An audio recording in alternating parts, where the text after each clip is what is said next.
What? Wait a minute. No, I'm sorry.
The 10,158th meeting of the Security Council is called to order.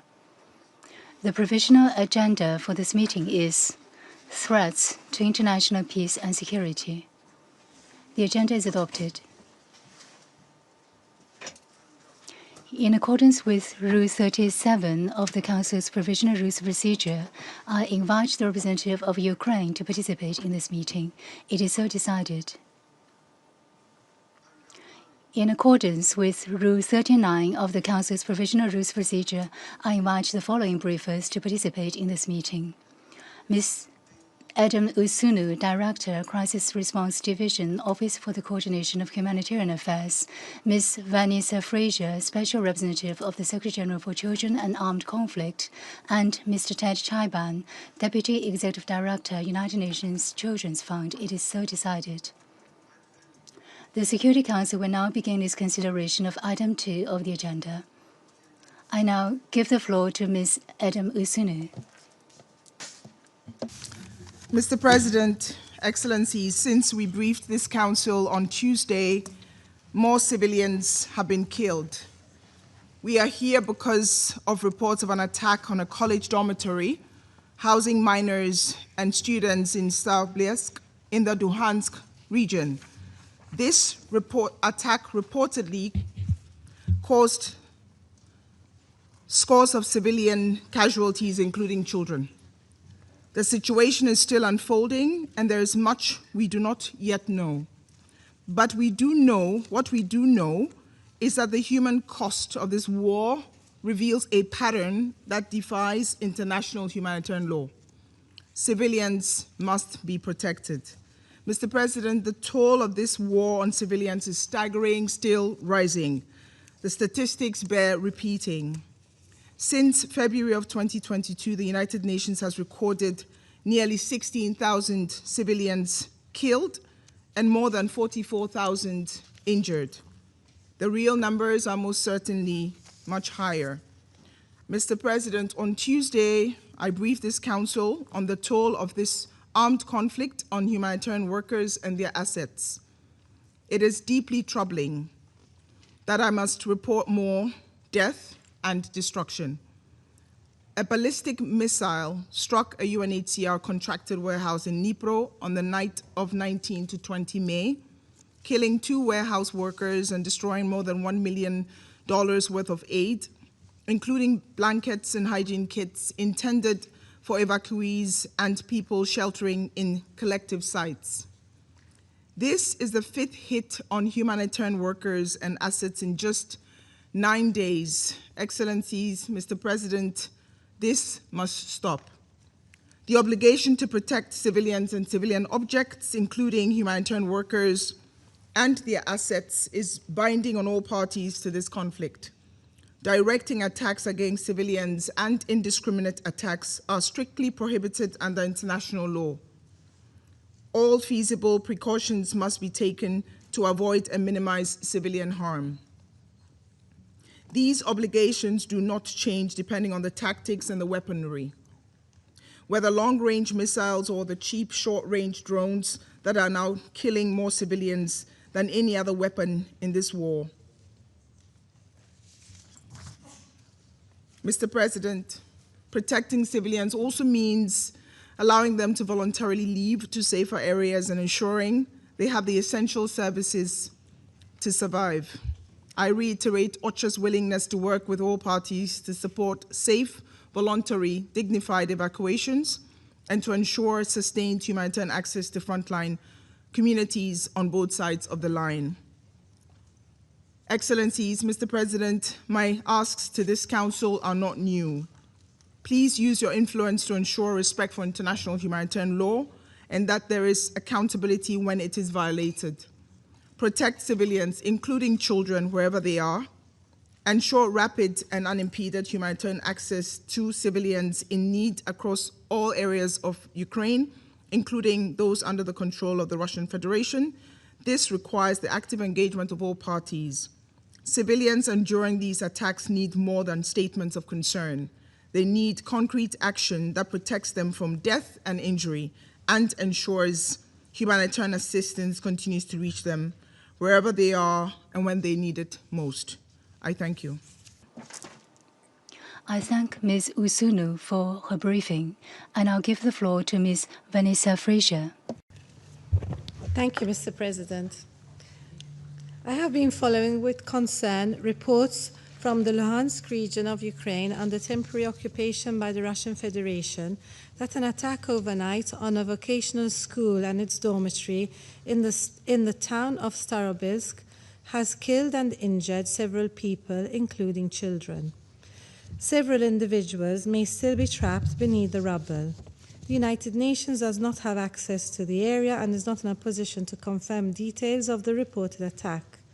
As we have heard earlier this week in this same room, more than 4 years since the Russian Federation's full-scale invasion of Ukraine, large-scale attacks continue daily in Ukraine, causing civilian and child casualties and damaging critical civilian infrastructure.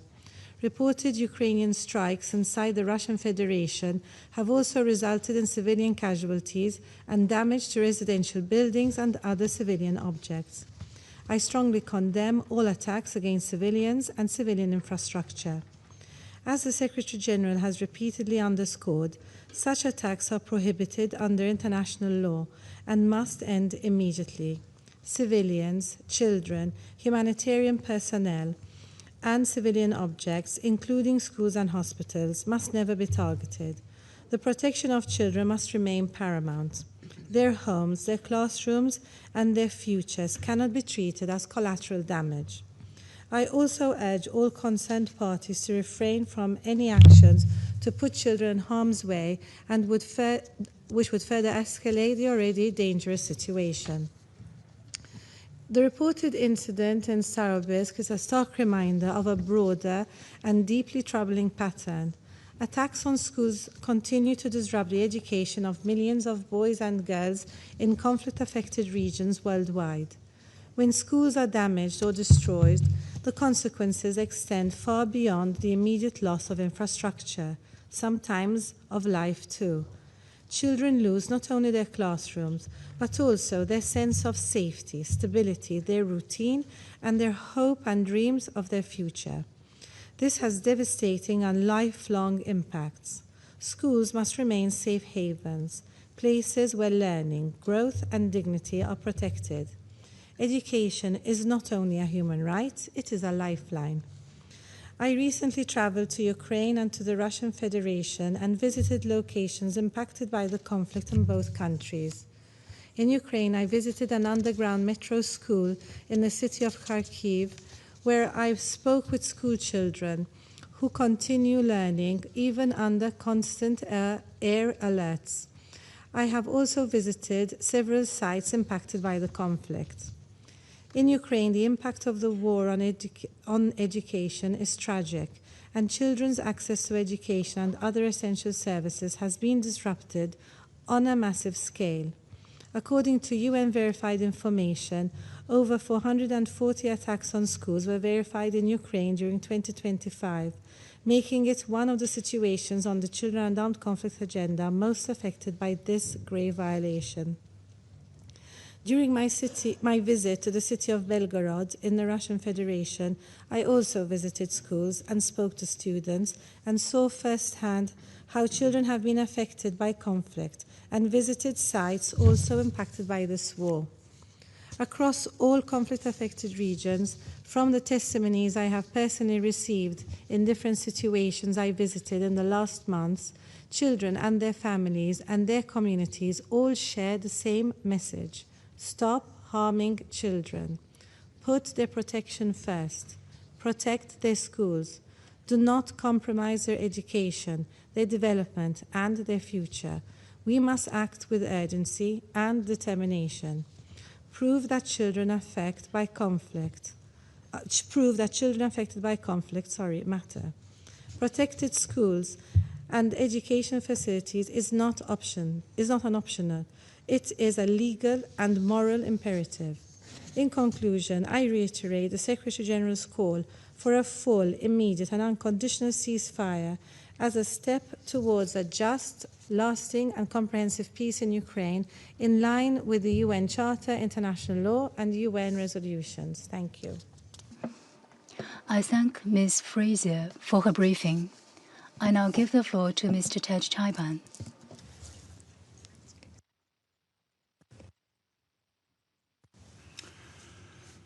Mr. President, thank you for inviting UNICEF to speak today. The need for this discussion could not be more urgent. The war in Ukraine continues to rage and devastate children's lives. According to reports, last night drone strikes hit a dormitory housing at least 86 adolescents aged 14 to 18 in the town of Starobilsk in the Luhansk region.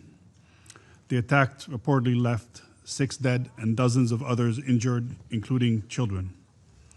It is too early to know the full extent of the casualties, as we understand rescue operations are still unfolding.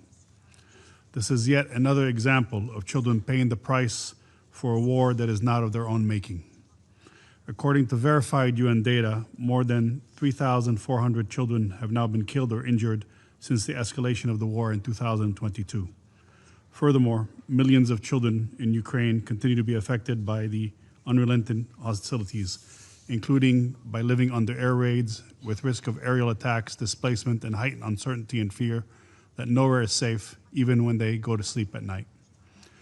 UNICEF reiterates the urgency for all parties to uphold international humanitarian law and ensure civilians, including children, are protected from attack.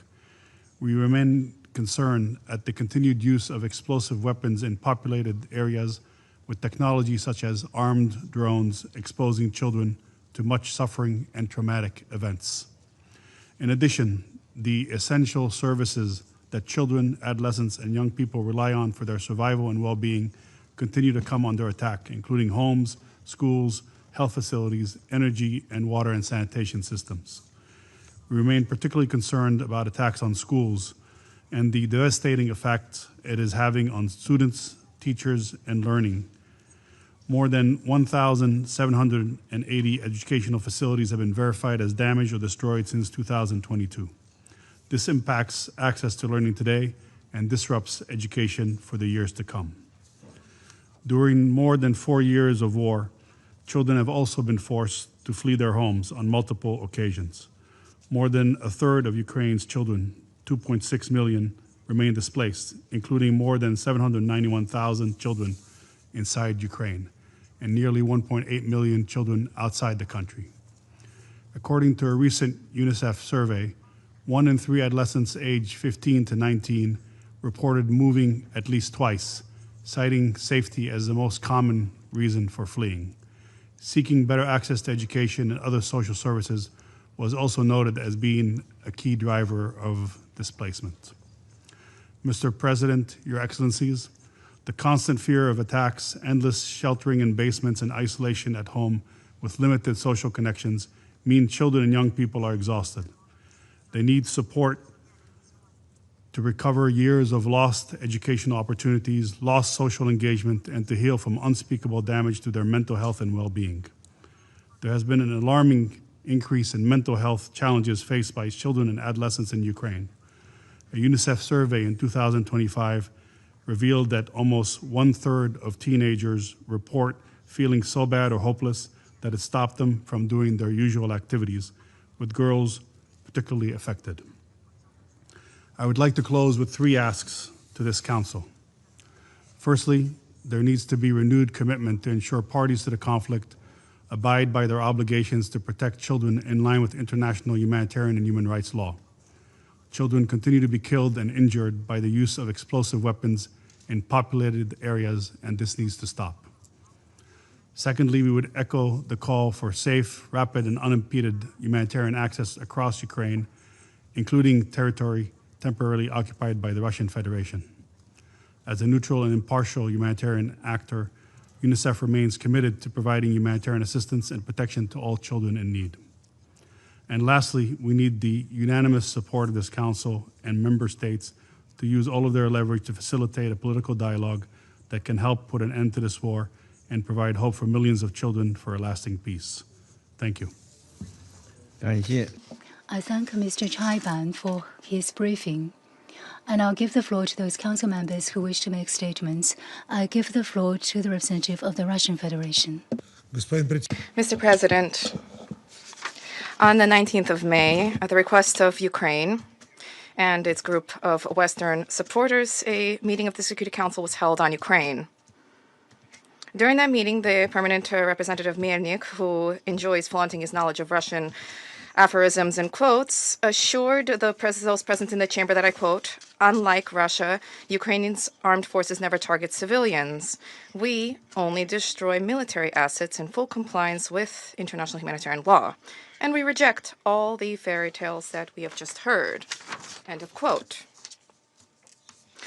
He referred to the statement delivered by the Russian representative with crocodile tears by the representative of Russia, who once again seeks to squeeze sympathy and compassion out of this chamber. Waxing poetic on his favored theme, he talked about the destruction of Russia's economy, its inevitable collapse, as well as the eminent successes of the Ukrainian army and the defeat of Moscow that would be imminent. And in connection with this, I wish to invite Mr. Melnikov to the Russian Federation. I think that we can provide for his security there and safety so that he can see firsthand how the Russian economy is writhing. And not just in Moscow, but also in the provinces. I fear, however, that the Ukrainian permanent representative will be prevented from doing so due to his wishful thinking. I also wish to ask Pan Melnik if the Ukrainian armed forces achieved such unbelievable successes in the fight against the aggressor, why then does the Kiev clique continuously drone on and on about the immediate and unconditional ceasefire? These desperate appeals are somewhat at odds with your assessment of the situation on the battlefield. Incidentally, these are all rhetorical questions to which we will not hear any responses. The Ukrainian permanent representative has been speaking at the Security Council as a mouthpiece of the Kiev propaganda machine, attempting to awe impressionable Europeans with his rousing speeches, so God forbid they not have any doubts about the need to continue to provide support for the Ukrainian neo-Nazis. Mr. President, today we have convened an Emergency Security Council meeting in connection with the horrific terrorist attack perpetrated by the neo-Nazi Kiev regime targeting Russian civilians. On the evening of 22 May, the Ukrainian armed formation using 4 uncrewed lethal aerial devices deliberately targeted an administrative building and dormitory in the Starobelsk College of the Lugansk State Pedagogical University. When this occurred in the dormitory, according to existing reports, there were 86 students aged 14 to 18 and 1 worker. As a result, the 5-story building was destroyed to the 2nd floor, As of 3 o'clock, it has been confirmed that 6 people died. More than 40 children were wounded to varying degrees of severity. Unfortunately, this figure is liable to increase. A number of children continue to remain in critical condition in hospital, and the search for missing persons is ongoing. Children are still buried under the rubble. Furthermore, in Starobelsk, there have administrative buildings have also been destroyed and affected, including stores and private homes, and in one of them, a man has been wounded. The Russian Investigative Committee has initiated a criminal case. I will not overburden members of the Security Council with photographs from the area where this took place. For example, this one. We requested the Chinese presidency to circulate among the membership of the Security Council these photographs from where the incident took place. This constitutes a deliberate strike targeting a civilian object where children live and study, carried out at nighttime when the dormitory was full, and it was clearly perpetrated with the aim of incurring the highest possible number of casualties. Under international humanitarian law, this constitutes a war crime. The strike could not have been accidental. 3 waves of drones struck the same area. The drone strike targeting the college could not have been the result of the work of air defense systems nor radio electronic warfare, as was immediately alleged by Kiev. No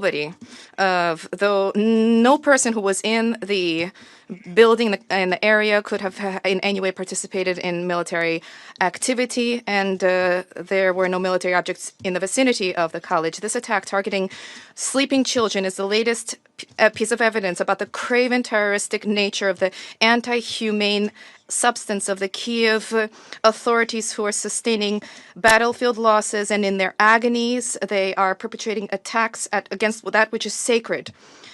And the West is turning a blind eye to these crimes. Furthermore, this clearly attests to the perfidiousness and the bad faith position of Kiev, who, with the egging on of Western sponsors, not only has no intention to embrace a peaceful resolution, but they are also openly sabotaging this. Such strikes using long-range weapons provided to the Kiev regime by NATO countries, including drones, are being carried out with technical assistance being provided by foreign specialists from well-known NATO states. We have credible information about Western capitals providing the Ukrainian armed forces with intelligence information and providing assistance in terms of targeting. Mr. President, today, yet again, we probably will hear a great deal of hypocritical comments to the, for example, about us not being here today had the Russian Federation not unleashed an aggressive war. Ladies and gentlemen, this is a blatant lie, the purpose of which is to deliberately, I underscore this, deliberately to mislead everybody seated in this chamber. Had the Russian Federation not begun the special military operation, such tragedies as what transpired in Starobelsk would have taken place every single day. Moreover, for a long 8 years up until 2022, such deliberate strikes targeting civilian residents in Donbass were conducted on a virtually daily basis. The media outlets, which are completely under the control of Western sponsors, were utterly disregarding and ignoring these countless instances of human casualties taking place. The Russian and Russian language residents were mercilessly persecuted and prosecuted. Then they were viewed as second-class citizens. Such so-called leaders in the Western world did everything possible for their societies be left in the dark about the atrocities perpetrated by the Ukrainian radicals who seized power. There were significant attempts undertaken to create an idyllic picture of the new democratic authorities, thanks to whom a revolution of dignity took place, and allegedly the Ukrainian people, who allegedly were oppressed by Yanukovych, finally achieved a long anticipated freedom. The truth lies in the fact that this was no revolution of dignity at all. This was an anti-constitutional coup fueled from abroad, during which a legitimately elected president was ousted.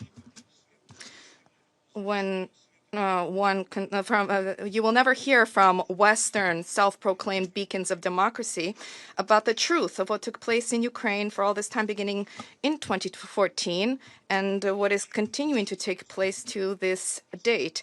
They remain silent about the fact that the post-Maidan clique is violently forcing and pushing through all-out anti-humane and inhumane nationalism, which is alien to the majority of the residents of Ukraine. We see the continuous glorification of those who, during the Second World War, with the Nazis, brutally exterminated hundreds of thousands of Jews, Roma, Poles, Russians, and Ukrainians. And along the same lines, we saw the full and complete tacit silence of the Europeans when the Hitlerite Nazi Andrei Melnik was exhumed in Luxembourg and heinously reburied in the center of Kiev. We continue to see reprisals targeting any dissent, and opposition has been languishing in torture chambers. Men of enlistment age, including those who are unfit for service, are rounded up in broad daylight in the streets of Kiev, Kharkov, Odessa, and many other cities, and subsequently they are either maimed and murdered, or they are sent to the front, being forced to fight for the corrupt people and their sponsors who have entrenched themselves on Bankovaya. These egregious instances, thousands of such instances, are frequently mentioned by us both during Security Council meetings and during informal ARIA formula meetings. And what is the response to all of this from Western champions of human rights? The response is very simple. They do not react. They continue to look at everything just a teeny tiny bit, and either they remain silent, which reflects approval, or they applaud, or they're terrorists under their control. Furthermore, they hypocritically deny their complicity in the Ukrainian crisis and thereby fueling the neo-Nazi regime's crimes in Kiev.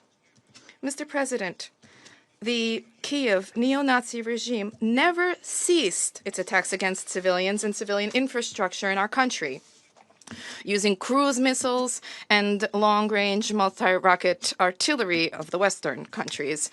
In Bankovaya, there are open cries of joy when women, children, and the elderly are killed, when there are strikes targeting residential homes and social facilities. In April alone, as a result of the criminal acts of the Ukrainian fighters, at least 100 civilians were killed, including 8 children. 667 people, including 34 minors, were injured. Over the past week, as a result of the continuous strikes and drone attacks by the Ukrainian Nazis, 234 civilians, Russian civilians, were affected. Of them, 203 were injured, including 18 children. 31 people were killed, including 2 children. The deaths of people is always a tragedy. And this is why we are all the more bewildered at the cynical nature of the comments delivered by certain European colleagues who clearly divide civilians into those whose murders they condemn and those whose extermination they ignore, or perfidiously call this legitimate, with references to Kiev's right to self-defense. This is a deliberate murder of minors, and this took place against the backdrop of the mendacious lamentations of Kiev about the plight of children affected during military hostilities. The whole world is bearing witness to how cynical the Zelensky regime is when they make children objects of terror. Once again, it behooves us to note that members of the Security Council, Western members, who trot out insinuations about the alleged 20,000 Ukrainian children abducted by the Russian Federation, they remain silent about the crimes of the Ukrainian armed forces targeting Russian children, deeming them unworthy of protection. Similar appalling double standards were demonstrated by them regarding the Iranian school children who died as a result of the U.S. strike in late February in Minab, as well as the strike in Gaza, the strikes in Gaza, which have transformed the Strip into a children's graveyard. A number of countries seated at this table are the main providers and suppliers of weapons to the Zelensky regime, and they are not even concealing the fact that they view this as their right. You need to understand that in this way you are justifying and you are complicit in terrorist attacks such as that which took place last night, and accountability for these crimes will be inevitable. We call upon international structures, national governments, and the international community to provide a frank assessment of the crimes of the Zelensky regime and to strongly condemn the brutal terrorist attack in Starobelsk. Silence will be tantamount to complicity in the brutal actions of the Kiev terrorists and indifference to the plight of innocent, dead, and wounded children. To summarize, we began this special military operation in order to end the bloodletting and the lawlessness of the regime in the neighboring country, and rest assured that we will achieve these objectives. Thank you. 感谢。 I thank the representative of the Russian Federation for the statement. I now give the floor to the representative of Greece. I would like to thank OCHA Director Gosurnu, that the SRSG Fraser for Children and Armed Conflict, and UNICEF Deputy Executive Director Chaiban for their briefings. Mr. President, Greece has been unequivocal on the need to end Russia's war on aggression and has been supportive of peace efforts to that end.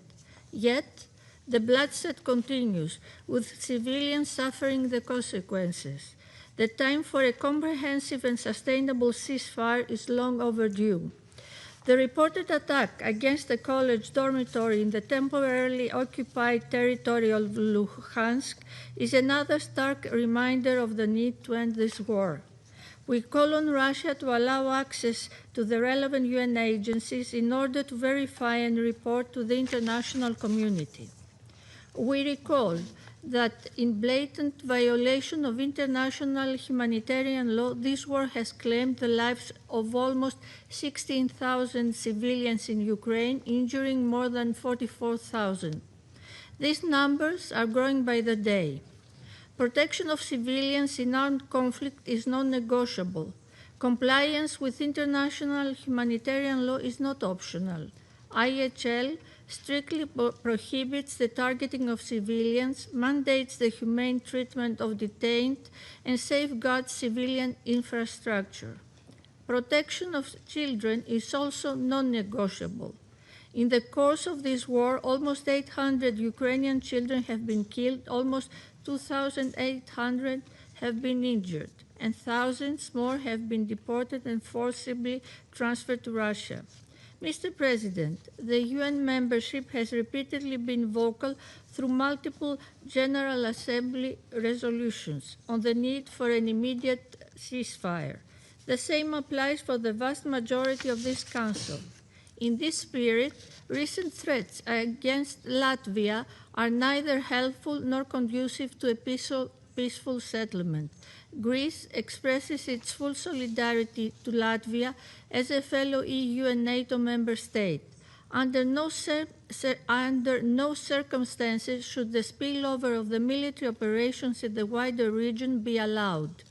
Once more, Greece condemns in the strongest terms any deliberate attacks against civilians and civilian objects, and calls for the unconditional and full respect of international humanitarian law, which includes measures to protect civilians from harm. We also stress the need to end and prevent all violations and abuses against children.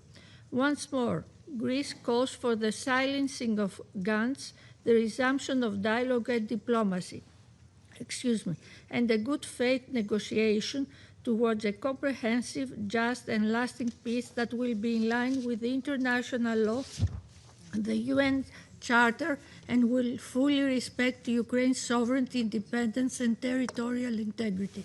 I thank you.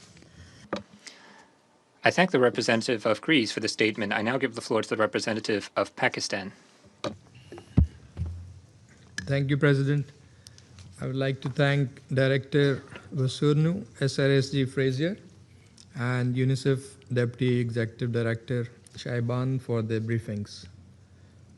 Ever since the beginning of the conflict in Ukraine, civilians, including children, and civilian infrastructure have been disproportionately affected by the attacks. We are deeply perturbed by the escalation in fighting lately and the consequential worsening humanitarian impact. As we have stated in the past, such actions further fuel the conflict, deepen distrust, and undermine any meaningful efforts for peace. Pakistan's principled position on matters related to international law, including international humanitarian law, has been clear and consistent. Civilian and non-combatants must not become objects of attacks in situations of armed conflict anywhere. And protecting civilians and civilian infrastructure is a fundamental legal obligation under IHL, which must be fully and consistently upheld by all parties and under all circumstances. President, what is earnestly required is to invest in concerted efforts to bring this protracted conflict to an early end. Military means cannot bring lasting peace.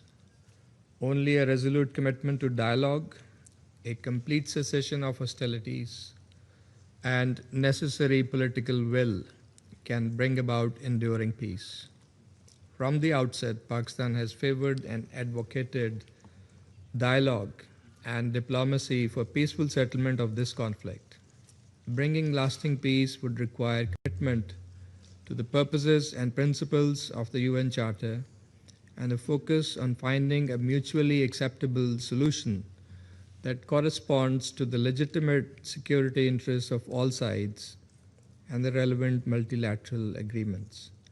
In this context, we reiterate our hope that the parties would resume the US-facilitated dialogue process at the earliest. Pakistan will continue to support all efforts aimed at achieving a comprehensive, durable, and peaceful resolution of this conflict. Any further delay in reaching a mutually agreeable settlement will only add to the suffering and agony of the affected populations. A tragic outcome it would be, but that could be very well avoided if there is a ceasefire in place and if the parties were to return to the dialogue table. I thank you. I thank the representative of Pakistan for the statement. I now give the floor to the representative of Denmark. Mr. President, and we thank Director Vosorno, SRSD Fraser, and Deputy Executive Director Shahban for their briefings. Mr. President, it is difficult to comment on the alleged claims made in this chamber by the Russian Federation until they have been independently verified. Unlike in Ukraine, there is no free media in Russia and the occupied territories, nor unfettered access for credible, independent journalists or international humanitarian organizations. We note that the alleged incident happened in the temporarily occupied territory of Ukraine and thus call for an independent investigation. Access must be granted by Russia. Throughout this war, Denmark has consistently deplored attacks on civilians and demanded full respect of international humanitarian law without exceptions. There must be full accountability and justice for all crimes committed in this senseless war of choice launched by Russia. In this respect, we note that Ukraine is a party to the Rome Statute and has been fully cooperating with the International Criminal Court's investigations into war crimes. The same cannot be said about Russia. Mr. President, let us recall the facts. Russia invaded its sovereign neighbor, Ukraine, already in 2014 and then launched a massive full-scale invasion in 2022. The UN has verified that this attempt to change internationally recognized borders by force in violation of the UN Charter has so far killed and wounded over 60,000 Ukrainian civilians. And that figure includes almost 800 Ukrainian children killed and more than 2,715 children injured in Russian attacks. Not to speak of thousands more left without parents, or the millions who've spent 4 years with massively disrupted schooling, spending countless nights in bomb shelters in fear of their lives, forced to flee their homes, or in the temporarily occupied territories, the numerous and not forgotten Ukrainian children forced to deny their language and culture and attend Russian re-education camps, or the thousands who were abducted and transported to Russia in the immediate aftermath after the full-scale invasion, an unforgivable war crime resulting in an international arrest warrant against President Putin. Mr. President, let me also point to the fact that only a few days ago, Russia openly threatened to attack another peaceful neighbor, Latvia, in this very chamber. We reject these unacceptable statements, which we strongly condemn. Denmark stands firmly by our NATO allies and our EU partners against any threats. If we were to apply the same logic behind Russia's call for today's meeting, we would need twice daily Emergency Security Council meetings, including on the weekends, to only scratch the surface of the terror, death, and destruction inflicted across Ukraine by Russia. This only serves to remind us all that a full ceasefire, which Ukraine has offered Russia for over 1 year, cannot wait. In conclusion, Mr. President, it is time for Russia's leaders to accept a ceasefire and finally engage in a serious, good faith peace talks directly with Ukraine and secure a just and lasting peace in line with the UN Charter. I thank you. I thank the representative of Denmark for the statement. I now give the floor to the representative of Bahrain. Mr. President, I would like at the outset to thank Ms. Adam Wosurno, Director of the Crisis Response Division at the Office for the Coordination of Humanitarian Affairs, Ms. Vanessa Fraser, Special Representative of the Secretary General for Children and Armed Conflict, and Mr. Ted Chaiban, Deputy Executive Director of UNICEF, for their briefings and valuable insights. Mr. President, the Kingdom of Bahrain expresses its deep concern over the ongoing war between the Russian Federation and Ukraine and its escalation in recent years. We also express concern over the grave humanitarian consequences for civilians, including children, a situation that highlights the urgent need to end this war.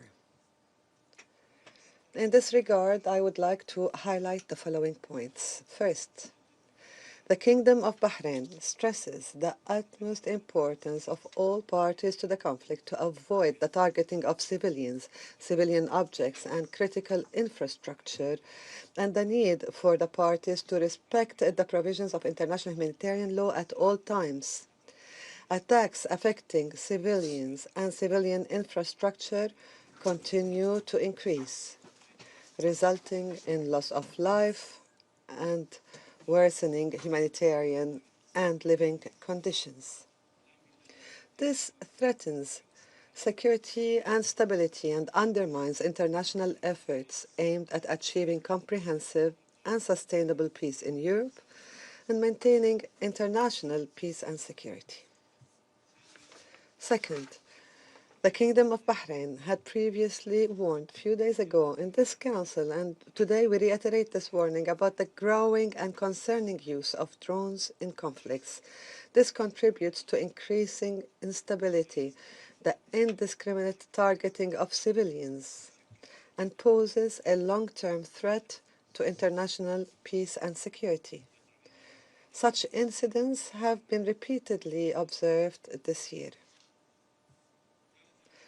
Third, the Kingdom of Bahrain reiterates its welcoming of the United Nations Secretary General's call for a comprehensive, immediate, unconditional, and lasting ceasefire as a fundamental step toward achieving a just and sustainable peace. Bahrain also encourages temporary truce initiatives, including those proposed by the President of the United States, Donald Trump, which are hoped These truces, these initiatives are hoped to translate into tangible results on the ground and lead to long-term peace. Fourth, the Kingdom of Bahrain emphasizes the need to intensify diplomatic efforts toward achieving lasting peace that ensures the return to normal life for civilians, including children, allowing them to return to their schools and continue their education safely and without fear or danger, just like children everywhere in the world, free from the effects and the suffering of war. In this context, the Kingdom of Bahrain expresses its appreciation for the efforts of the United Arab Emirates, which have led to the release of 7,101 detainees from both sides since the outbreak of war in Ukraine. It also commends the efforts of the Kingdom of Saudi Arabia in facilitating the release of detainees and prisoner exchanges between Russia and Ukraine, as well as the continued humanitarian mediation efforts of the State of Qatar to reunite children with their families. We also commend the efforts of the President of the U.S. in political mediation and temporary ceasefires. The Kingdom of Bahrain calls for the continuation of such positive and constructive humanitarian efforts which help support de-escalation, reduce tensions, and enhance opportunities for reaching a peaceful resolution to the Ukrainian crisis, as well as play an important role in building trust between the parties concerned. In conclusion, Mr. President, the Kingdom of Bahrain reiterates its support for a just, sustainable, and comprehensive solution that will end this destructive war and restore security and stability in Europe, in line with the principles of the UN Charter, international law, and relevant UN resolutions. Thank you. 感谢。 I thank the representative of Bahrain for the statement. Now I give the floor to Liberia.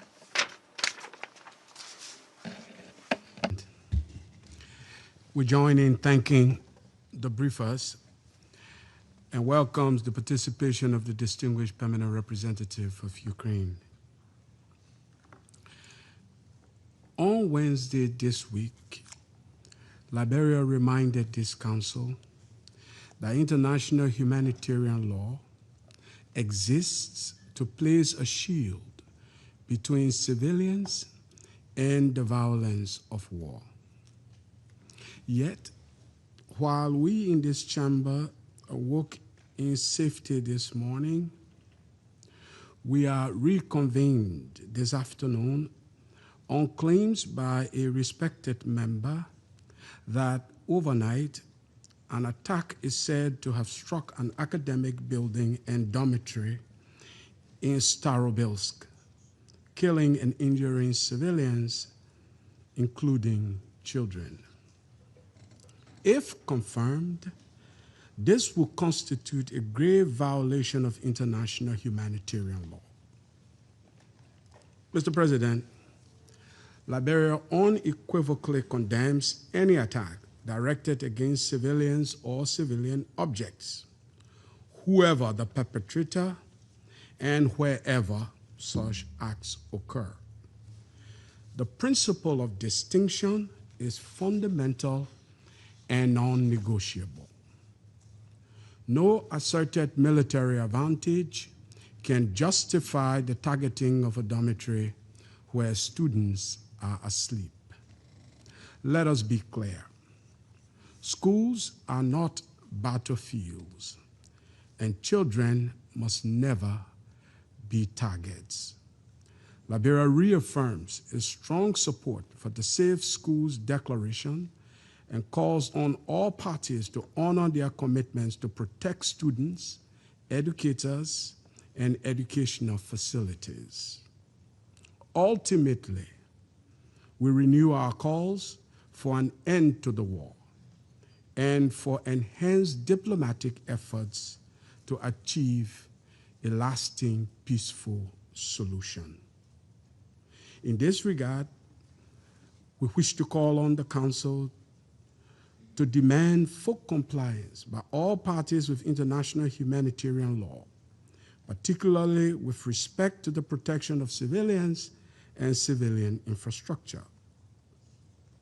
We also call for guaranteeing safe, sustained, and unimpeded humanitarian access to affected populations. And we reaffirm with call on this Council to reaffirm with one clear and unified voice that attacks on schools and educational facilities are truly unacceptable and unjustifiable. Liberia urges this Council, Mr. President, to act not in service of competing narratives, but in defense of civilians, in preservation of international law, and above all, for the protection of children. At a minimum, we owe every child the basic assurance that the places where they learn and rest will never be overtaken by war. I thank you for your kind attention. 感谢。 I thank the representative of Liberia for the statement. Now I give the floor to the representative of France. Merci, Monsieur. Thank you, Mr. President. I wish to first and foremost thank Madam Edem Wasorno, Director, Crisis Response Division of the Office for the Coordination of Humanitarian Affairs, Madam Vanessa Frazier, Special Representative of the Secretary General for Children and Armed Conflict, and Mr. Ted Chaiban, Deputy Executive Director of UNICEF, for their briefings which shed light on reports which are as yet incomplete about the events which appear to have occurred in Lugansk Oblast on Ukrainian territory, which is occupied by the Russian Federation. I stress Ukrainian territory, which is illegally occupied by the Russian Federation. Russian authorities have asserted that at least 4 children were killed, 4 were wounded in a presumed strike by the Ukrainian army on the college in Starobilsk, Lugansk Oblast, in Ukrainian territory, which is illegally occupied by the Russian Federation. The deaths of innocent children are always unacceptable. Full light needs to be shed on what transpired in an independent manner. France has consistently called for respect for international humanitarian law. These principles, particularly those of distinction, precaution, and proportionality, must apply under all circumstances. Civilian populations must always be protected. The Russian Federation has been illegally occupying since 2014 part of Ukrainian territory, internationally recognized Ukrainian territory, and now 4 years ago, it has now been 4 years since the Russian Federation unleashed a war of aggression against Ukraine. Russia called for this emergency meeting of the Security Council, has been on a daily basis bombarding major Ukrainian cities with utter disregard for civilian lives. Russia has sought to break the resistance of the Ukrainian population, stripping people of access to electricity and heat during glacial winters. Russia has allowed for the torture of Ukrainian prisoners of war and civilians in its jails. A number of United Nations reports attest to this. 3 days ago, in this chamber, the Russian Federation threatened Latvia, a member of the Security Council, a member of the European Union, a member of NATO, threatened Latvia with carrying out strikes on its decision-making centers. France is wedded to our alliances. We affirm our solidarity and support with Latvia. We reject this escalation, which is both unacceptable and utterly reckless.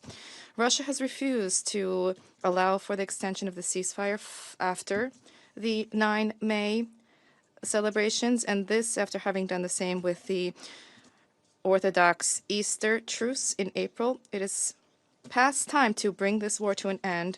Russia must heed the message that was addressed to it by the Secretary General of the United Nations and the overwhelming majority of member states, message about the need for an immediate, comprehensive, and unconditional ceasefire. France calls for de-escalation. We stand ready to contribute to this alongside our partners, and we will continue resolutely to support the legitimate resistance of Ukraine, which is fighting for its independence, its territorial integrity, and its sovereignty. Thank you. 感谢法国代表的发言。下面我请巴拿马代表发言。Gracias, señor presidente. Thank you, Mr. President. We thank the Presidency of the Security Council for having agreed with the due urgency to the request to address in this meeting the events that supposedly took place. At the same time, we would like to thank Ms. Vanessa Fraser, Special Representative of the Secretary General for Children and Armed Conflict, Ms. Edem Wasonu, Director of the Crisis Response Division at OCHA, and Mr. Ted Chaiban, the Deputy Executive Director of the United Nations Children's Fund, for the information that they have provided us with, and which is particularly important, above all in view of the scarce available evidence relating to the incident that brings us here today. We recognize the presence of the representative of Ukraine, who honors us with his presence.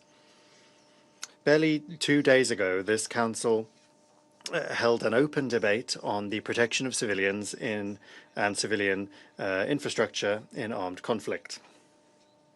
During that debate, many, if not all of us, expressed particular concern over the harm that conflicts cause to children.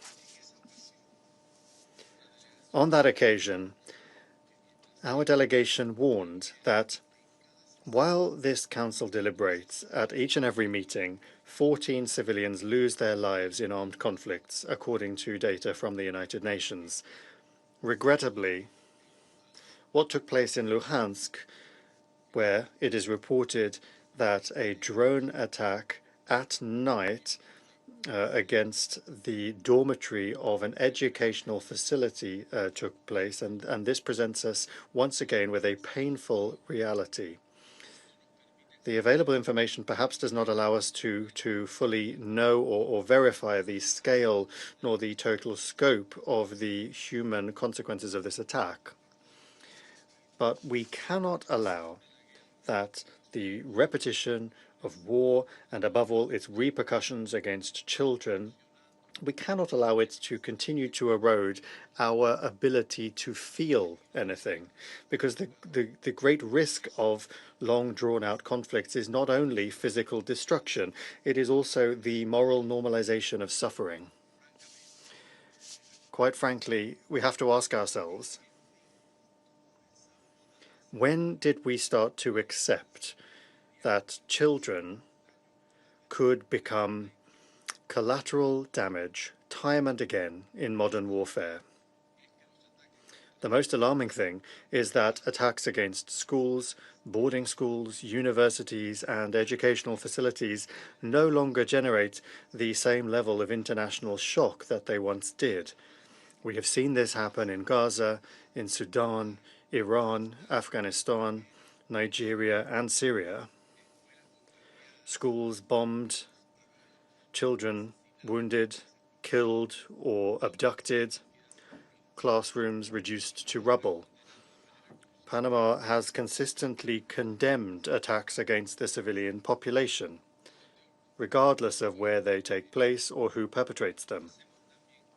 We do so again today, faced with reports coming from Starobielsk, and we will always continue to do so, because international humanitarian law cannot be applied selectively, and the protection of civilians, above all the protection of children, cannot be conditioned by political, military, or strategic considerations.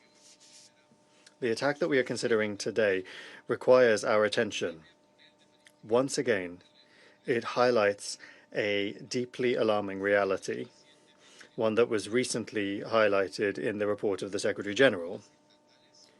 State actors are those that are primarily responsible for a significant number of incidents affecting the civilian population and civilian infrastructure in armed conflicts. Schools, student residences, hospitals, and other civilian infrastructure are spaces that should remain protected with a red line. Above all, they should be protected from destruction caused by increasingly sophisticated technological capacities such as drones, which must not become the scene of destruction, nor can they become targets in a war in which the civilian population continues to pay the highest price. Every attack of this nature, be it intentional or not, that is targeted at educational facilities and residences where children study, live and sleep, any such attack leaves permanent consequences, lives cut short, irreparable physical wounds and psychological trauma that will mark entire generations and which will affect communities for decades, and which also harm the continuity of the education of future citizens. This Council must not allow the noise of war to lead us to forget that protecting children must be the most basic and most sacred way that we defend our humanity. The scale of the war, the escalation of the war in Ukraine, the more than 4 years of conflict and its intensification, fed by the provision of arms and resources, are sufficient arguments to put an end to this conflict, beginning with an immediate, complete and sustainable ceasefire. Now is the time to say, enough is enough. We call upon the parties to not turn civilians into the hostages of this war, above all in the case of children. It is only through dialogue that an agreement can be reached that will put an end to this war. Thank you very much. I thank the representative of Panama for the statement. Now I give the floor to the representative of Latvia. Thank you, Mr. President. First, I thank OCHA Director Vosornu, SRSG Frazier, and Deputy Executive Director Chaiban for their factual briefings. The war Russia started affects every inch of Ukrainian territory, from Lviv to occupied Donetsk and Luhansk, from Chernihiv to occupied Crimea. The UN can verify casualties and violations of international humanitarian law only in territories controlled by Ukraine, because the government of Ukraine provides full and unimpeded access. Russia denies any access to temporarily occupied territories.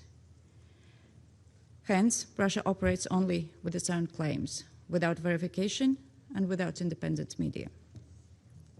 Disinformation and lies are a well-worn tactic from the Kremlin's playbook, designed to advance Russia's imperialistic aspirations and threaten countries. Russia has been fabricating pretexts, stalling for time, deliberately undermining any genuine peace efforts. Latvia will only engage on facts, not allegations. Facts speak for themselves. UNICEF has verified that in Ukraine, Russian bombardments have killed or injured more than 3,200 children since the start of full-scale aggression in 2022. For 3 consecutive years, UN verified child casualties in Ukraine have increased. More than 1,700 schools and other education facilities have been damaged or destroyed. OHCHR has verified that at least 238 civilians were killed and 1,404 injured in Ukraine in April alone.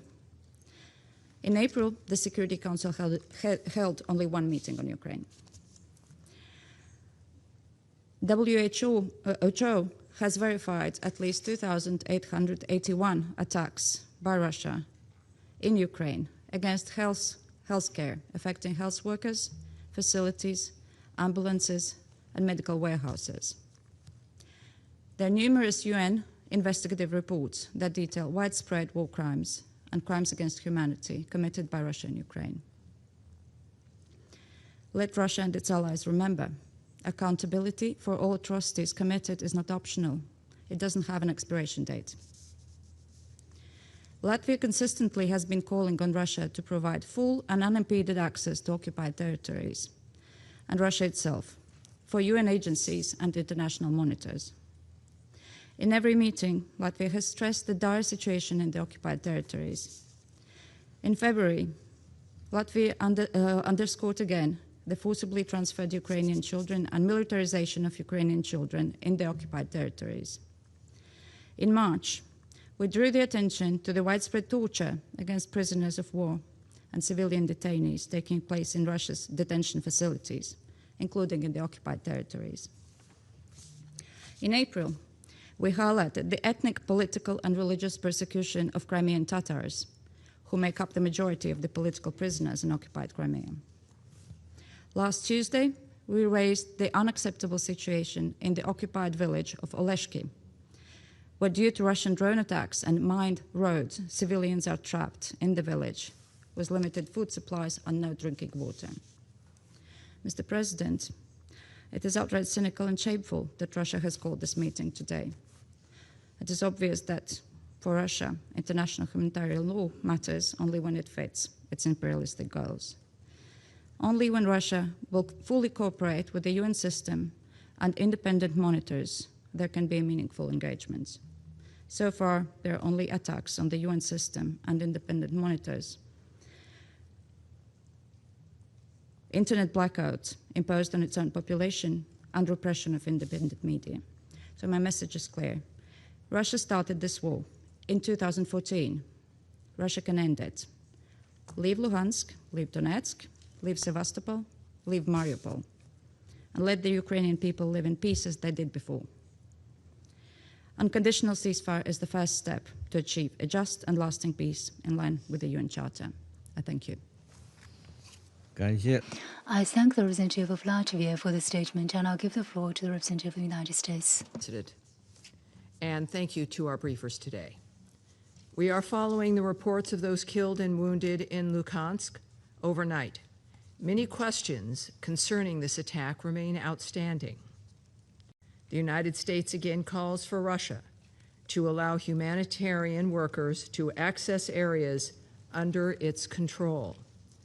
While we await answers to those questions, we underscore the need for an immediate and comprehensive ceasefire as a means toward a durable, negotiated end to the war. This death and destruction must stop now. The United States once again calls on the Russian Federation and Ukraine to end the war, in which millions of people have suffered.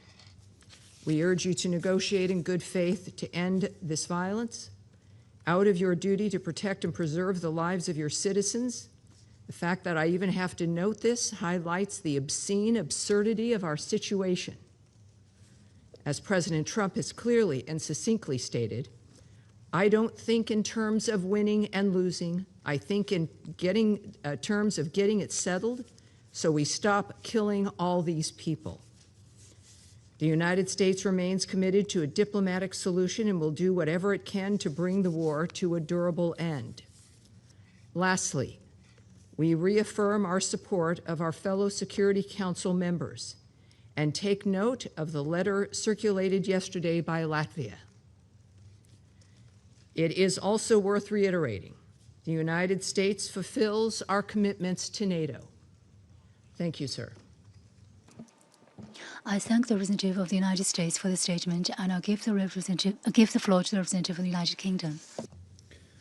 Thank you, Mr. President, and thank you to the briefers.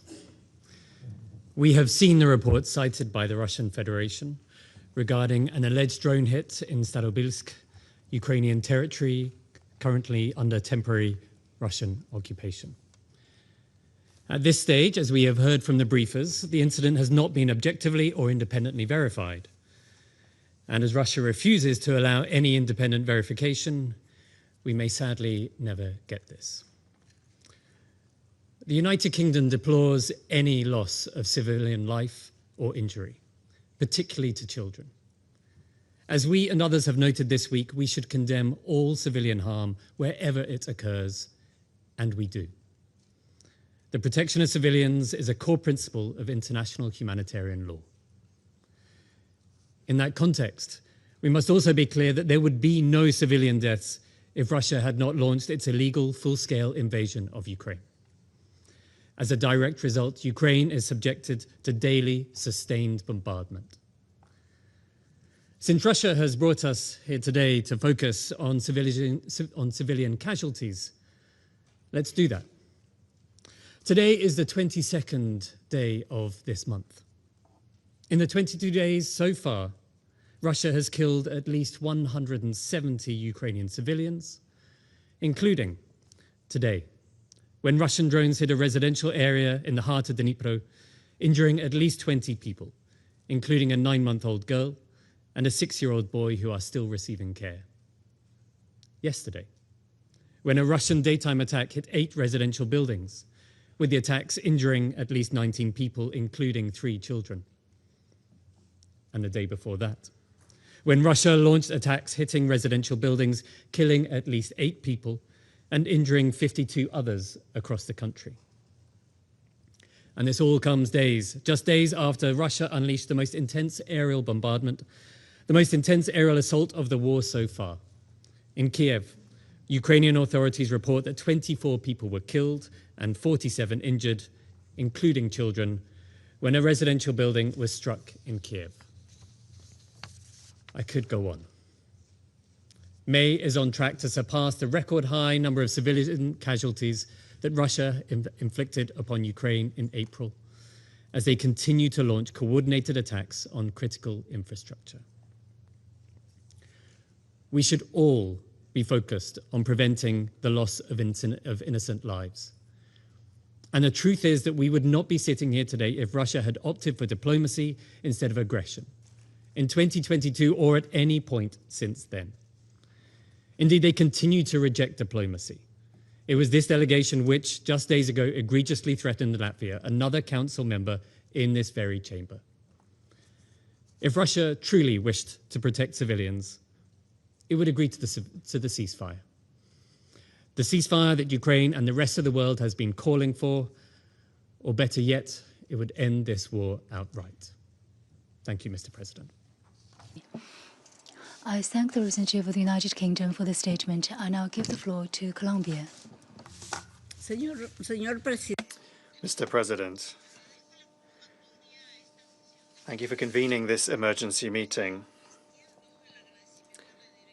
I thank the Director of the Crisis Response Division of OCHA, Ms. Edem Osonu, the Special Representative for Children and Armed Conflict, Ms. Vanessa Fraser, and Deputy Executive Director of UNICEF, Mr. Ted Shaiban, for their detailed briefings. I also extend my greetings to the delegations participating in today's meeting. Colombia notes with great concern the recent escalation of this conflict and the reports of attacks that continue to affect the civilian population and civilian infrastructure, including educational facilities. In a week in which this Council and the membership have practically in unison reiterated the urgent need to strengthen our commitments to the protection of civilians, what we continue to see on the ground is deeply concerning. Colombia has been clear in its message. Attacks against civilians and civilian objects are unacceptable, wherever they may come from. Schools, universities, and places of learning must never become theaters of war. And the same goes for humanitarian facilities, hospitals, collection centers, or any other place that is essential for the civilian population. International humanitarian law is not optional, nor does it allow for selective application. It is a legal obligation enshrined in numerous international instruments and, furthermore, strengthened by the political commitments made by states. The parties must respect and uphold these obligations. Regrettably, today, the facts demonstrate that this appeal is not being heeded.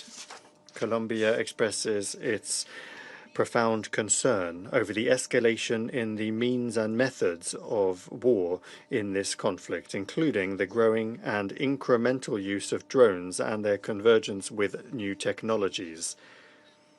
The evolution of technology does nothing to change legal obligations.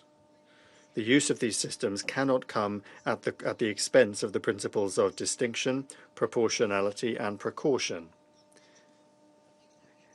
In a context in which there is already clear disrespect for international humanitarian law, the use of these technologies raises additional concerns,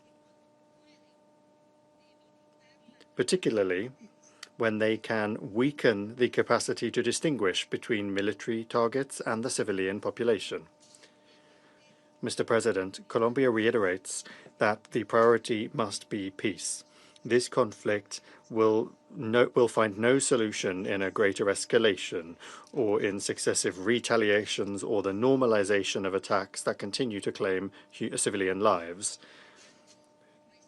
There is an urgent need to resume dialogue, re-establish active, functional channels of communication that are focused on achieving concrete results and also making progress with confidence-building measures that make it possible to reduce the suffering and open up real spaces for de-escalation.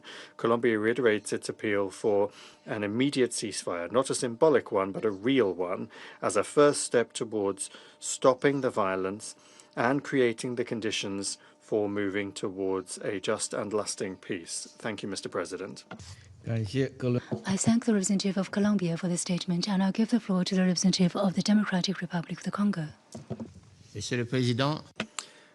President, the Democratic Republic of the Congo is following with grave concern the continued deterioration of the security and humanitarian situation in Ukraine, as well as the continued expansion of the effects of this war on the civilian population, essential infrastructure, and the prospects for a peaceful settlement. My delegation would like to thank the briefers for their briefings, which once again recall the urgent need for a responsible mobilization on the part of this Council for the protection of civilians, for de-escalation, and to find a just, lasting, and credible peace.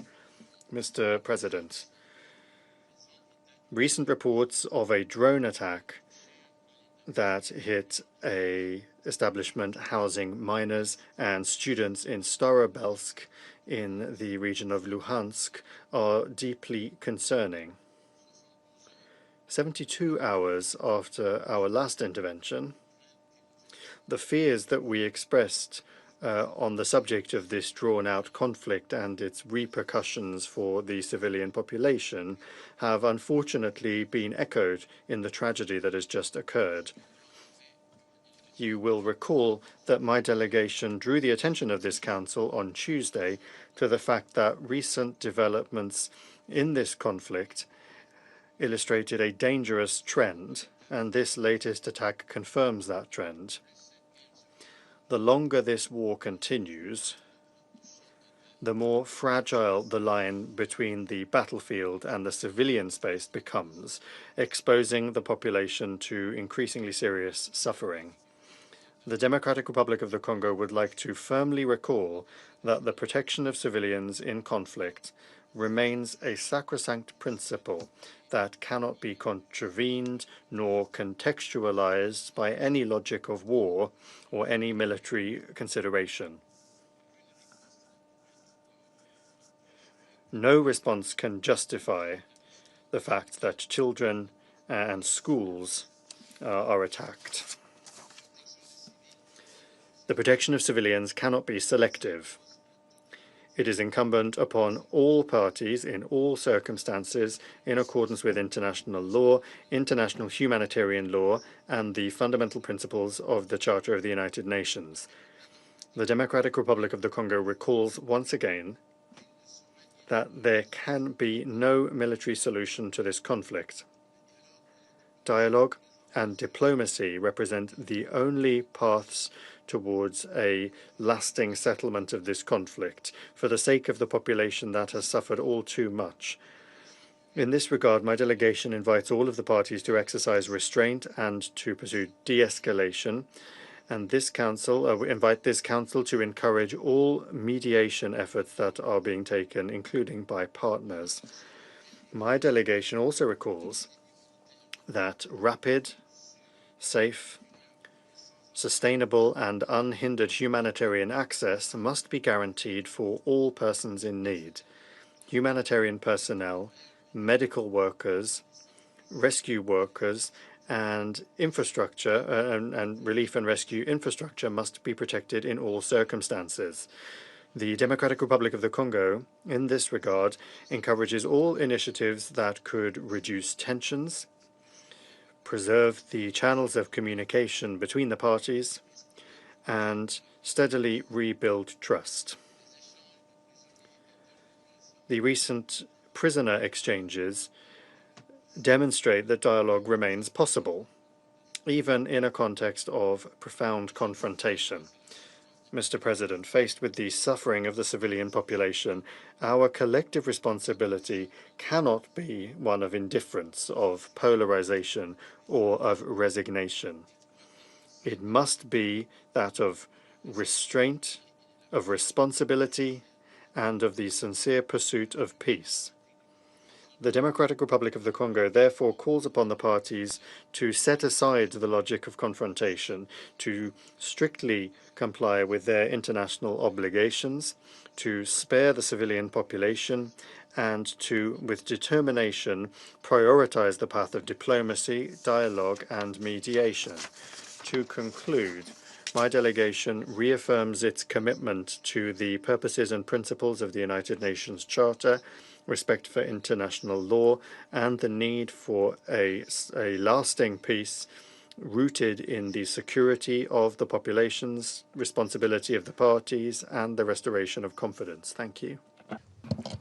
I thank the representative of the DRC for the statement, and I'll give the floor to the representative of Somalia. Thank you, Mr. President. I thank the briefers for their sobering briefings. As we convene today, my delegation remains deeply concerned by the reported recent development. The ongoing hostility serves only to prolong human suffering and further diminish the prospect for a sustainable peace. We are troubled by the continued escalation of military actions affecting civilian and civilian infrastructure. The protection of civilians, particularly children, the most vulnerable, and the preservation of schools, hospitals, and homes are non-negotiable obligations enshrined in international law. Our delegation reiterates that all parties must prioritize de-escalation and exercise utmost restraint. We remain convinced that there is no military solution to this protracted conflict. Dialogue and diplomacy remain the sole viable means to bring this crisis to an end. In this regard, we urge the resumption of the international diplomatic initiatives, in particular the trilateral talks involving the United States, Ukraine, and the Russian Federation. These engagements continue to represent vital steps toward a comprehensive ceasefire, and we hope they will lay the ground for a constructive path to peace. A durable and just resolution must address the underlying root causes of the conflict and be fully consistent with the United Nations Charter and the principles. Lasting peace will require compromise, confidence-building measures, and a shared vision of common sustainable security. In closing, Mr. President, my delegation reaffirms its unwavering support for all diplomatic efforts aimed at achieving resolution that restores peace, security, and stability in the region. I thank you. I thank the representative of Somalia for the statement. I shall now make statement in my capacity as a representative of China. I thank Director Wosonu, SRSG Frazier, and Deputy Executive Director Chaiban for their briefings. China has noted the reported drone attack on a school in Starobelsk and expresses deep concerns over the resulting casualties, particularly those among students. China condemns any attacks targeting innocent civilians. A protracted Ukraine crisis, intensifying situations on the battlefield, and immense suffering of the people. These are the things that no party, including China, wishes to see.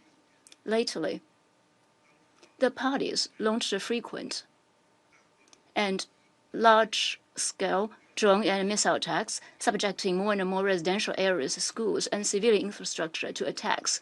It is a very worrisome situation, we call on the parties to remain calm and exercise restraint, strictly observe international humanitarian law, effectively protect the safety of civilians, cease attacks on civilians and civilian infrastructure, promptly escalate the situation on the battlefield, and strive to bring hope for an early return to peace. The Ukraine issue is at a critical stage of dialogue and negotiations. In this context, what we need are goodwill instead of hatred, de-escalation instead of heightened tensions, and efforts towards the same goal instead of military confrontation. Although the momentum of negotiations has slowed down a little, and the major differences remain in the positions of the parties, if we can keep the talks going, we will see the dawn of peace. The relevant parties should redouble their efforts, demonstrate political will, show flexibility, take each other's legitimate security concerns seriously and address them properly, and aim to reach a comprehensive, lasting, and binding peace agreement at an early date. China's position on the Ukraine issue is objective, impartial, and consistent. Guided by the four shoes principle put forward by President Xi Jinping, we have always stood on the side of peace, dialogue, and humanity. We firmly support ending the conflict and reaching a political solution and have made extensive efforts to promote peace talks. Together with the international community, China stands ready to continue playing a constructive role for the political settlement of the crisis. Thank you. I resume my function as President of the Council. I now give the floor to the representative of Ukraine.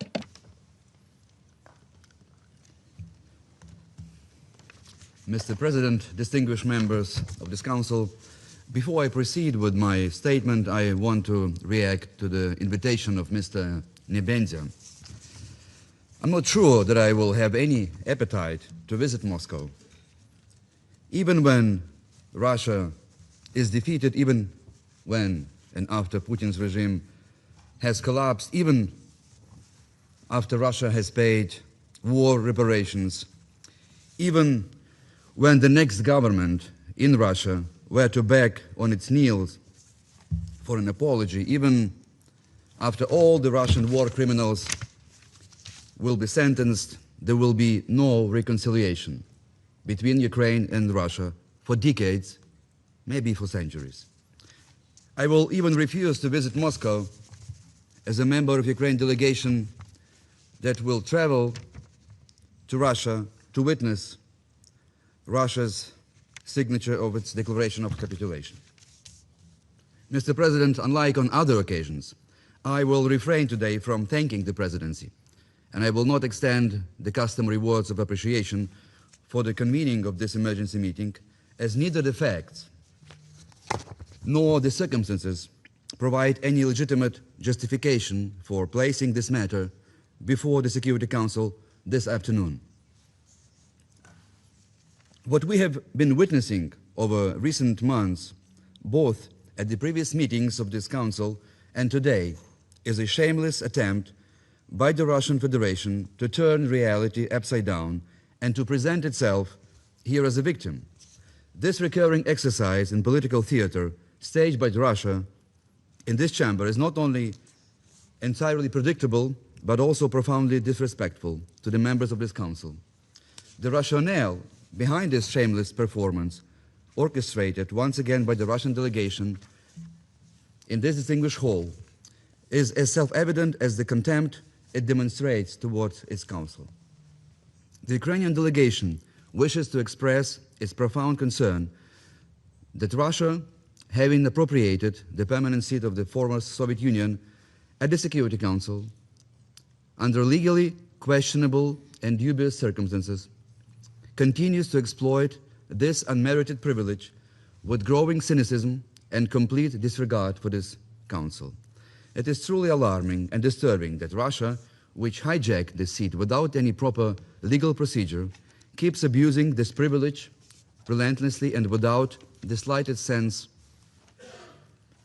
of restraint or responsibility, in a manner unworthy of a permanent member of the Security Council entrusted with the maintenance of international peace and security. Sitting on the Council does not give Russia a license to spread lies and disseminate propaganda. If we would follow this logic, then Ukraine would be going to request emergency meetings of this Council every single day. If you, distinguished members of the Council, are ready to meet 5 times a week to address Russian atrocities against Ukrainian civilians, so is our delegation. Mr. President, just 3 days ago, we met in this chamber to address Russia's escalation of its war of aggression against Ukraine and witnessed new horrified reports about growing numbers of civilian casualties in Ukraine and Russia's barbaric war crimes. During this week, the brutality of Russian atrocities, as we just heard also from the distinguished briefers, against the civilian population only increased dramatically.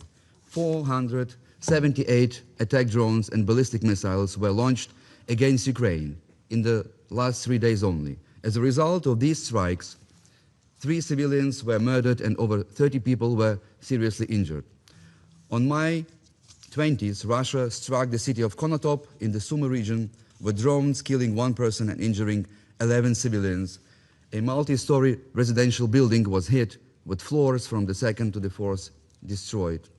On the same day, a missile struck, as we just heard from the report of Ms. Wosornu, a warehouse in Dnipro used by UNHCR, killing at least 2 people while destroying 900 pallets of humanitarian aid and shelter materials valued at over $1 million. It was the first attack by Russian armed forces on a UNHCR facility since the start of the full-scale invasion. Also, on the 20th of May, Russia shelled the city of Vilnyansk in the Zaporizhia region, hitting a private house and seriously injuring 4 civilians, including 2 children, a 2-year-old boy and a 12-year-old girl.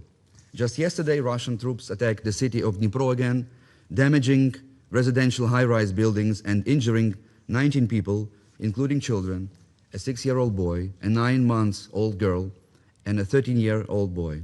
The same day, Russian forces shelled Sumy using long-range artillery, with strikes recorded at 5 locations in the Kovpakivsky district. 3 people were hospitalized, including a 13-year-old boy. Today, Russia continued its attack across Ukraine, launching 124 drones overnight. While most were intercepted, several strikes hit multiple locations, causing casualties. Mr. President, let me repeat, all these numerous war crimes were committed by Russia just within the last 3 days. What is important to know is that all those facts regarding Russian crimes in and against Ukraine are not just well documented by our national investigative authorities, but also verified by independent international monitoring mechanisms. In particular, since 2014, the UN Human Rights Monitoring Mission in Ukraine has been operating with full capacity to collect objective information and establish facts regarding Russia's systematic violations of international humanitarian law. Detailed reports on Russia's crimes in Ukraine, including deliberate attacks and killings of civilians, are regularly published by this UN mission as well as by the Independent International Commission on Inquiry in Ukraine, the OSCE Office of Democratic Institutions and Human Rights, and relevant Council of Europe monitoring bodies. Ukraine has nothing to conceal and fully cooperates with all these independent institutions. Mr. President, and now let us turn to the absurd accusations of the Russian representative regarding an alleged incident in Starobilsk that we just heard today. Russia has consistently denied, and we just heard this, they denied access to the temporary occupied territories of Ukraine since 2014 for all international monitoring mechanisms. There is no independent verification of all these baseless claims, as once again was confirmed by our distinguished briefers. So everything we hear today about Starobilsk is a pure propaganda show, nothing else. Such false accusations belong to a textbook disinformation campaign from Moscow designed to deflect from its own war crimes and manipulate international public opinion.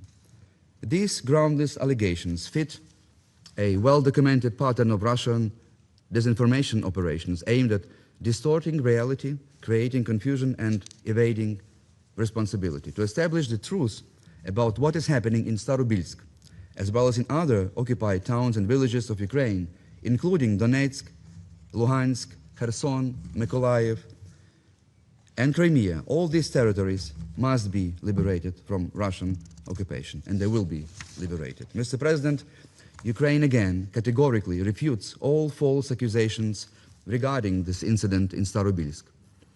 Ukraine is exercising its inherent right to self-defense under Article 51 of the Charter to protect its people and liberate its own land from foreign occupation. Let me remind this Council, the Ukrainian city of Starobilsk was brutally occupied on the 3rd of March 2022 by the Russian armed forces. Now, according to reports that we have, only 20% of its citizens remained in this occupied city. And the truth is that the Russian army has been using civilian facilities like drone operations unit who have been hunting civilians in Ukraine like a human safari since then, all the time. And it's also something that you have to remember speaking about this alleged incident. I would like to reiterate once again that Ukraine's defense forces operate under strict democratic oversight. They act in absolute compliance with international humanitarian law, including the principles of distinction, proportionality, and precaution. Ukraine only targets legitimate military targets and facilities used for military purposes. Our armed forces take every precaution to minimize collateral damage, unlike Russia's forces.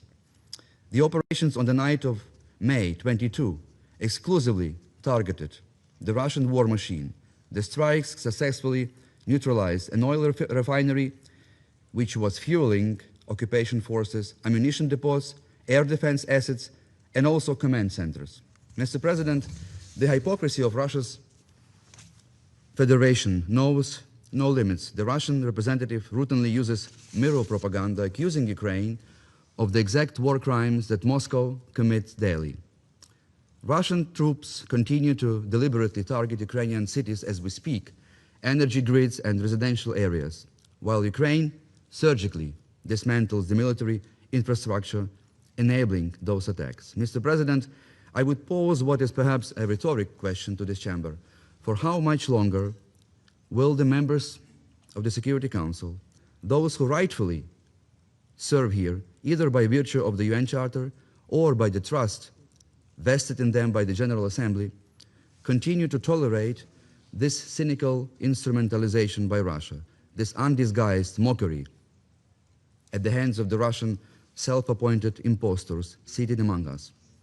One may look into history for guidance, and one finds there is a rather instructive parallel. Russia's claim to the permanent seat of the former Soviet Union bears resemblance to one phenomenon of the so-called Lzhe-Dmitry, false Dmitry, a pretender who briefly occupied the throne in Moscow under a borrowed legitimacy. For those who are less familiar with Russian history, Lzhe-Dmitry or false Dmitry was an impostor who claimed to be Tsarevich Dmitry, the younger son of Ivan Grozny, Tsar Ivan the Terrible. On that false claim of identity, he managed to seize the throne in Moscow in 1605, only to hold it for less than a year before his deception was exposed and his rule collapsed. In that sense, one might describe today's Russian Federation without excessive embellishment and not without irony as a kind of UN collective false Dmitry. Россия — это ООНовский Лжедмитрий. Russia is the UN false Dmitry. Permanent seat of this council, not through the established UN Charter procedures, but through manipulation and sleight-of-hand tactics. We are fully aware that it will not be easy to correct this fateful error of modern history and deprive the Russian Federation of its permanent seat of the Security Council that it hijacked through highly questionable means. But this decision is inevitable. It is just a matter of time. Mr. President, Russia is losing its aggressive war against Ukraine, not just in the battlefield. Russian troops have reached a breaking point. What we observe is a diplomatic defeat of Russia also here the United Nations. It appears nervous, displaying visible signs of desperation. The very convening of this meeting is such a sign of weakness and an attempt to turn the tide and to squeeze a tear out of this council. Allow me, therefore, to conclude with a suggestion for my Russian colleague regarding his official report on today's meeting to Mr. Lavrov and perhaps also in copy to Mr. Putin.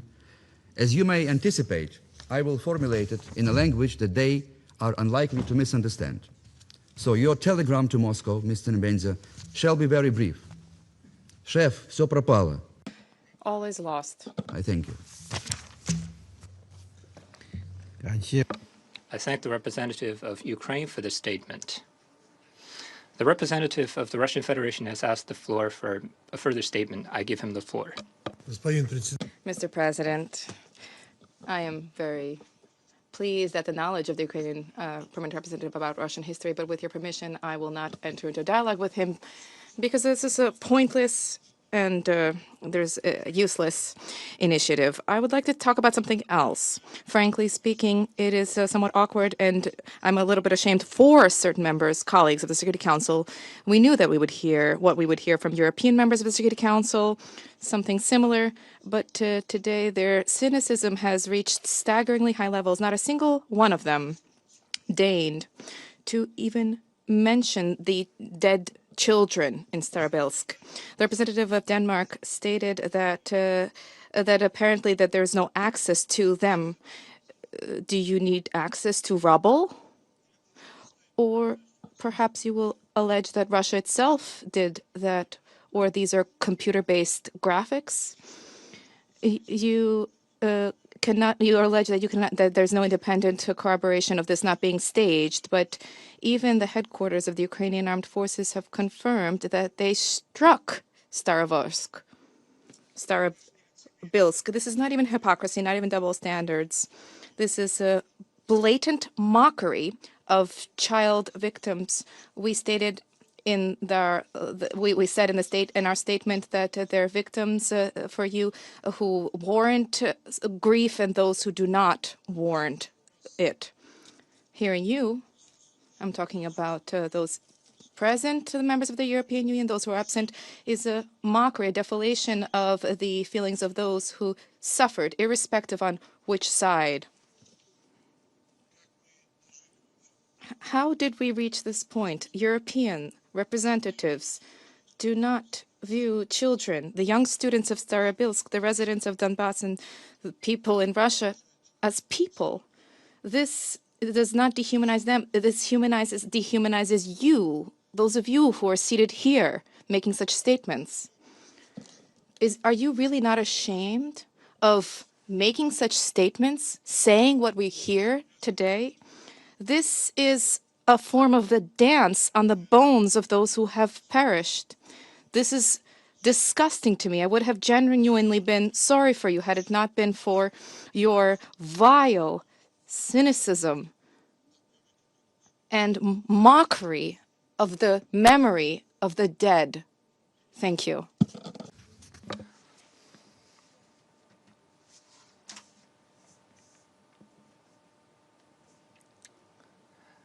I note that the representative of Denmark has asked for the floor. You have the floor. To prolong this on a Friday afternoon, but I feel compelled to respond to the remarks by the representative of the Russian Federation. Unlike what was predicted by the representative of the Russian Federation before we all spoke today, where we were lectured about the kind of double standards we would show this afternoon, I would just repeat what I said in my statement. Throughout this war, Denmark has consistently deplored attacks on civilians and demanded full respect of international humanitarian law without exceptions.